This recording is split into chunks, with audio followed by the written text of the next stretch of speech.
oh my God. What if Little Miss' second wife didn't witness the death? What if she did the death? Bob's Burgers is a mostly straightforward show, but there are certain undisclosed details about Seymour's Bay that both the community and I found to be quite questionable. I love hearing your mini theories, which are all super rational. I'm the Bobbins, and today I'll be diving into 4 Bob's Burgers theories, 2 of which I may have created myself, I guess. Now for this video, I'll say I'll not be talking about any of the usual theories like the one that the Belchers are dead and Bob is just imagining everything, because theories like that have just been running to the ground far too often at this point. But for the top of this list, I guess I'll start with one of my little theories. Let's get started. What if I pay you in the form of you not paying me rent next month? Give us a space next door to expand the restaurant. What? No. For like a month or something. See how it goes. All right, it's a deal. Now, I don't know if anyone's already talked about this, but it ties back to the original pitch for Bob's Burgers that sees the Belchers being a family of cannibals. We see in every intro of Bob's Burgers 2 buildings on either side of the titular restaurant, the mortuary to the left and the ever-changing store next door on the right. And while the latter is known for offering a plethora of chuckle-worthy puns, the reason that it's such a revolving door for businesses might not be such a laughing matter. Avenge me. Okay, so you're not telling me. Great. And fade. Episode 1 of Bob's Burgers, titled Human Flesh, is often regarded as the only remnant that references the original pitch for Bob's Burgers. But I submit to you that the store next door might be its most consistent remains. I think if the cannibalistic plotline were to have been greenlit, the store next door would have served as a source of the bodies that Mort offers to Bob. We could say that the Belchers would have been quite differently written characters, and I think that Bob would frequently hate his next door neighbors, potentially seeing them as distractions for his own business. Perhaps instead of the burger of the day, a lot of episodes would see the murder of the day. I could see the plot for a good chunk of episodes being how they would indirectly kill the owners of the store next door to continue production of their human-tainted menu items. And Louise, with her criminal mind, will most likely be the one to have to help come up with intricate or funny ways for them to not get caught, and from there it's a perfect system. The empty space lures the soon-to-be victims. The Belchers murder the owners, their bodies go to the mortuary where their friend Mort quietly prepares the bodies, cleaning them and readying them for harvesting, and the prepared bodies are gift wrapped to Bob for final consumption by the family and their customers. This is so exciting! It's a dead body! You're on a sinking ship, lady, and you better get off before this ship sinks! And from there, the cycle just repeats. It's a pretty horrifying trifecta, but one that I think can work perfectly fine in an animated setting. And I mean, of course that would have to raise suspicions about where all the bodies are going, but hey, I'm just theorizing here. That would have been for the writers to figure out. We might have some more human meat, but it's, $50 a burger? That's a deal. What? Really? Great. Let's do it. Hello. Welcome. Human flesh. And why is he wearing a pager?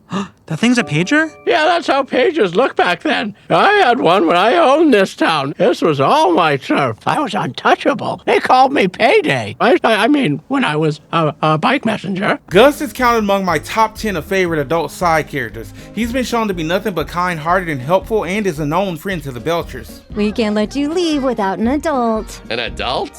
Hey, Silver Fox father, coming out of yoga. Get over here. Okay. That scene is one of the multiple times that he's been shown lending a helping hand to the Belchers, but after his line in the opening scene, I wonder, by what way did he own the town, and by virtue, why he no longer has that power? But I do have 2 schools of thoughts about that. The first is that we know Calvin Fishoder is who pretty much runs the town, being the landlord to many business properties and potentially even residential buildings. But I wonder if at some point during his prime he and Gus had beef to settle, a turf war of sorts that led to Gus losing all influence, allowing Calvin to become one of the richest men in Seymour's Bay. The second thing I considered is, what if it wasn't a war at all, but Gus willingly gave up control over the town because, hold on, gonna need to reach way up here for this one.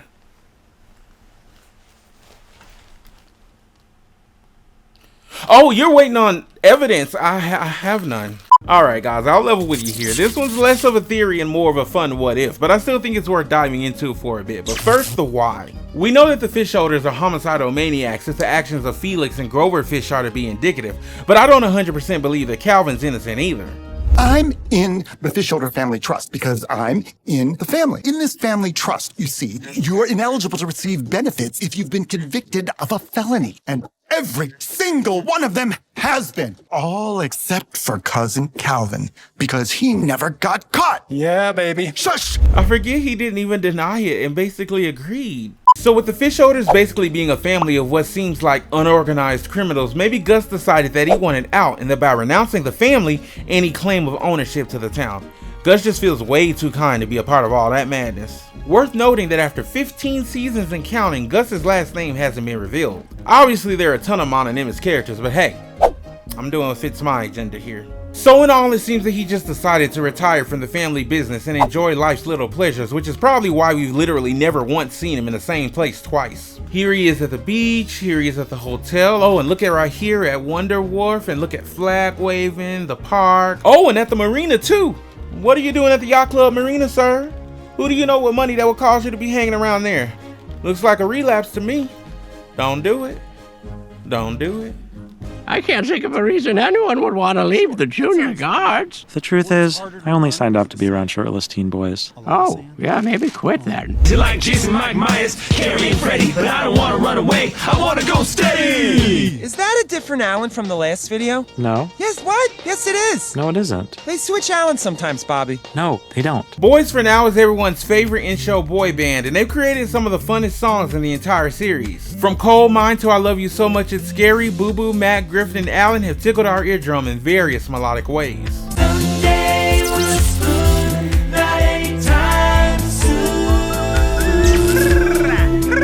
But as shown in the opening scene here, it's Alan who I'll be placing under scrutiny. In that scene from season 6, Linda suggests that they change Alan sometimes, and while at the time there might not have been any hard evidence of this, season 10 graced us with a small design change for the character, adding a hat and glasses in what struck me as a little bit suspicious. God, please, get us off this peak! Or throw down a fajita wrap, no chipotle sauce, low-carb tortilla. Now I've heard many people dismiss this as two things. The first is just the hat and glasses makes him look different, but the second is that they say it was a change in the art style that led to his new appearance. However, if we look at his appearance in the season 9 episode Just One of the Boys for Now, we can see that his design is exactly the same as his season 6 appearance and as early as his season 3 appearance. But back to season 9, we can say that Bob's Burgers art style was pretty well cemented by then. But even if they decide to randomly change the art style between seasons 9 and 10, if we look at season 11 where they do return, I ask you, why don't the other boys look any different? Huh? Why don't they look any different? But the final piece of evidence is that if we take another look at Someday We'll Spoon from that season 11 episode, Alan ditches the hat and glasses, and I don't know, he just looks like a boy who passes as a good Alan replacement. I think we got aliens for sure, guys.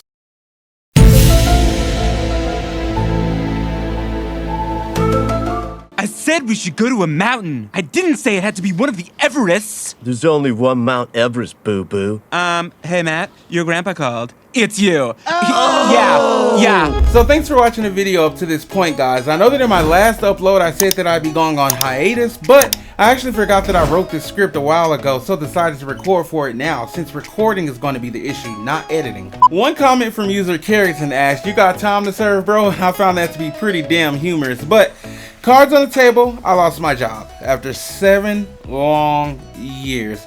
And so because of this, I have to end up moving in with family where I won't have a good space for recording. And by the time this video comes out, I'll already be dead. I mean, I will have already moved. I won't lie and say it doesn't hurt because I feel like I've created my own little slice of paradise here. But this will probably be the last video that I record in this office. By the way, if you are new here, I'd humbly ask that you watch my previous upload, Louise Belcher vs. Moon Tobin. It's surprisingly underperforming, and even if you're not a Great North fan, it promises to be a pretty fun to watch. So please do me the favor of heading over there after you're done with this video. I almost lost my line, but I don't give a damn. I'm gonna put it in the description. No. Comments. Who's that in the background? That's my friend Ken. Why is he like that? He's an albino. Oh. Yeah. I've never met Ken. Is he real or imaginary? He's real and he does improvised hip hop. Okay, how old is he? He's 28. You can't have a 28-year-old albino friend. Yes, I can! Now this one's gonna be short, but there's a small reason that I wanted to revisit this one here. There seems to be heavy evidence that points towards Gene's friend Ken being imaginary. But one of the biggest reasons that people have reached this conclusion is because of the season 11 episode, Mr. Lonely Farts. Louise? Huh. Hello? Hello? Hello? Oh my god, oh my god, oh my god! Call Mom. I know her number. It's gonna be the first tattoo I get. In this episode, Bob and Linda accidentally leave Gene home alone, and because he has a reasonable codependence on his family, he reaches out to Ken in order to cope. Ah! What do I do? What do I do? Bring! Guess I better get that. Hello? Hi, Ken. I know you called me, but let me go first because you're not gonna believe this. I'm home alone!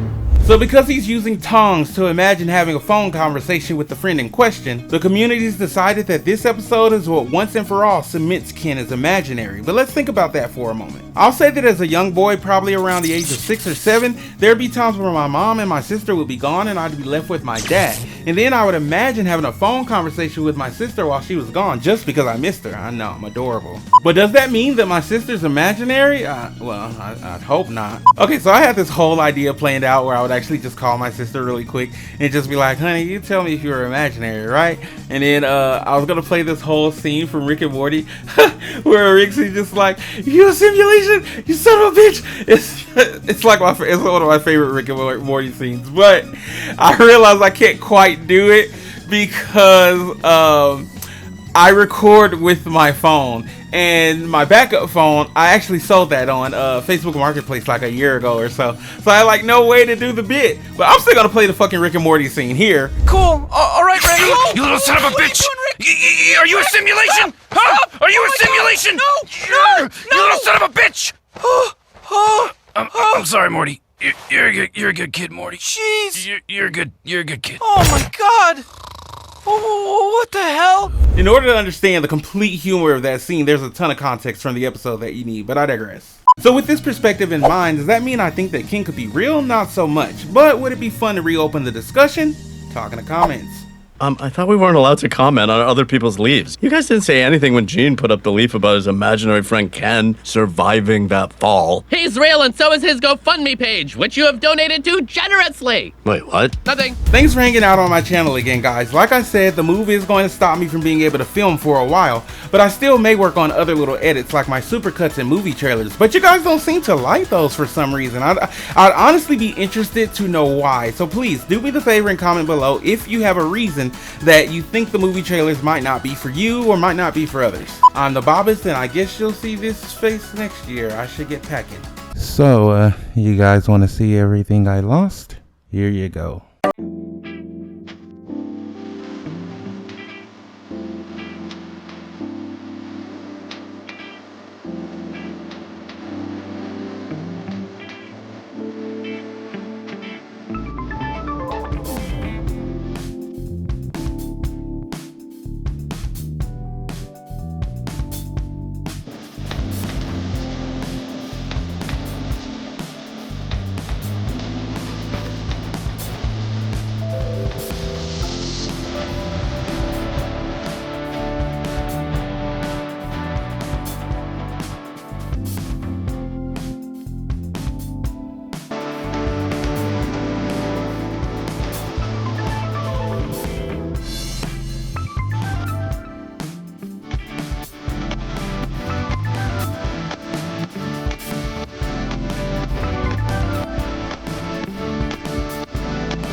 Mm-hmm.